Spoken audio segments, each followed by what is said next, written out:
Despite public appearances, the Texas Rattlesnake has deep feelings for both friends and foes in the WWE. Thanks to shoot interviews, WWE documentaries, and his very own podcast, it has become more clear over time, both backstage and in the ring. Now, you can witness tensions escalating and even actual arguments with other wrestlers. Today, played by the top 5 wrestlers, Stone Cold Steve Austin hates. Number 5, Ahmed Johnson. Ahmed Johnson's wrestling journey is a tale filled with missed opportunities and backstage troubles. Despite WWE setting him up as a potential main event star, his own actions often worked against him. He had the chance to share the ring with wrestling legends like Undertaker, Shawn Michaels, and The Ultimate Warrior. Unfortunately, injuries and attitude problems got in the way. There's even a bizarre incident where Ahmed accused Steve Austin of vandalizing his car with offensive graffiti after a championship win. These challenges turned Ahmed Johnson into one of wrestling's most significant what-if stories, leaving fans wondering what could have been. Ahmed Johnson once accused Steve Austin of defacing his car after a championship win, using a racial slur. Austin didn't address it immediately, but later spoke about it in an interview with Mark Henry, denying the accusation. Mark Henry stood up for Steve, saying he had respect within the black community. Number 4, violent WCW Hulk Hogan. He showed up on the Bubba the Love Sponge show to talk about the untrue stories being spread about him. He wanted to set the record straight and clear up any misunderstandings. Vince Russo, the main writer, had recently left WWE and moved to WCW to help them get better, but he didn't want to work with Hulk Hogan and the older wrestlers. Hogan spoke on the radio about what was happening behind the scenes at WCW and hinted at leaving the company. He talked about his possible life outside WCW. Just picture Stone Cold Steve Austin in Hollywood. It sounds like a winning concept, right? Steve worked hard for 8 years to reach the pinnacle, and he became super cautious and guarded about his character. Stone Cold, once again, halted a possible rivalry, this time because of Hogan's reputation.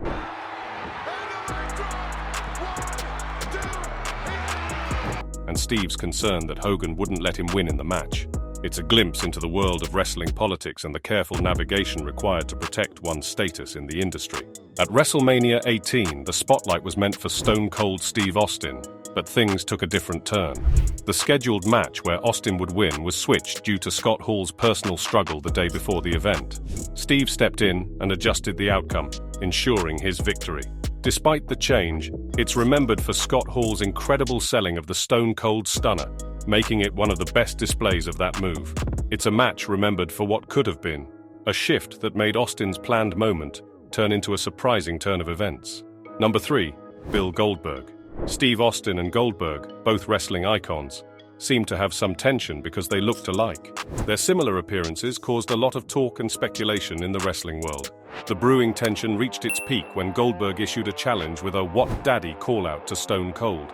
At first, Austin dismissed it, but when he made an appearance on the Howard Stern show, the subject resurfaced.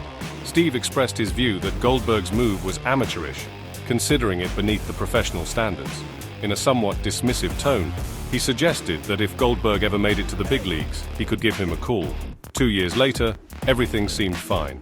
Austin retired, and even stepped in as a referee for a match between him and Brock Lesnar at WrestleMania 20. However, just a few years later, it seemed like he wasn't kidding. "Yeah, he's acting foolish," Goldberg said during a media appearance, poking the bear once more. The showbiz part is that Mr. DTA wasn't actually drinking beer. There's more behind the scenes to the story. Reporters crowded around him, eager to hear his reply to the situation. Number 2, Owen Hart.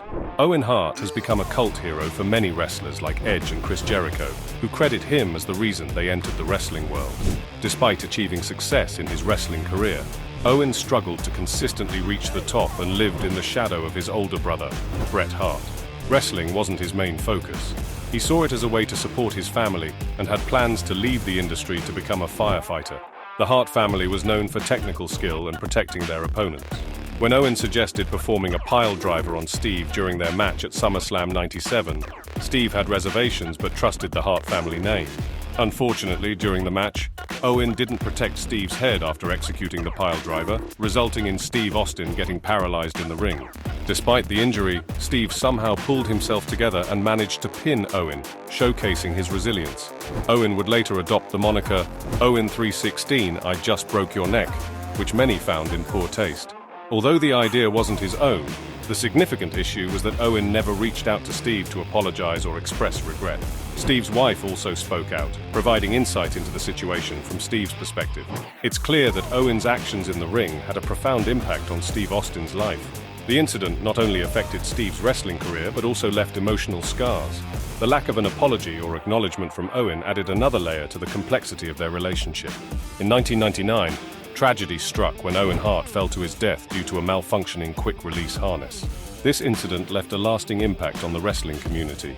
Sadly, Owen and Steve Austin were unable to resolve their differences before Owen's untimely death. Hart's widow feels that continuing the show after the accident was a wrong decision and not in line with Owen's wishes. The circumstances surrounding Owen Hart's passing remain a topic of discussion, sparking ongoing debates. As time passed, wounds began to heal, allowing Steve to move on from any lingering resentment. Today, Owen's legacy is honored through an annual tournament in AEW, celebrating his contributions to the world of wrestling. And finally, number 1, Jeff Jarrett. Jeff Jarrett from Boston is known for his wrestling career. His dad, Jerry, was the first promoter Steve ever worked for in the early days of his career. Sure, Steve wrestled Jeff multiple times in different areas. Surprisingly, Steve never managed to win any of those matches against Jeff.